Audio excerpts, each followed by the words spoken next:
చిత్ర దానికో జలక్కి మావయ్య. చూస్తావుగా. హలో, నేను ఝాన్స్ తమ్ముడినండి, కొంచెం మా అక్కకి ఇస్తారా? ఎవరిది? మీ తమ్ముడు. 10 నిమిషాల తర్వాత నేనే ఫోన్ చేస్తానని చెప్పు. 10 నిమిషాల తర్వాత తనే ఫోన్ చేస్తానంది. హలో హలో హలో, మీరెవరు? ఆమె చిత్ర, మీ అక్క ఫ్రెండ్ని. హలో చిత్రకాయ్, దుబాయ్ నుంచి ఎప్పుడొచ్చావు? పిల్లలు బాగున్నారా? Hello hello, wait wait. మీ అక్క ఫ్రెండ్ అంటే నా కూడా తనంత వయసు అనుకుంటున్నారా? I'm just. ఏంటి ఈ వంకతో నేను ఎలా ఉంటానో తెలుసుకోవాలనా? తెలుసులే ఆంటీ, నల్లగా పొట్టిగా బండగా. చిచి చిచి చి. వయసైపోయిన వాళ్ళు నన్ను చూసి మహాలక్ష్మిలా ఉన్నావంటారు.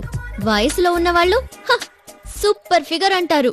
ఆహా, అప్పుడు పోగురిగాళ్ళు ఏమంటారు? పిట్ట మంచి పిటపెట్లాడుతుందంటారా?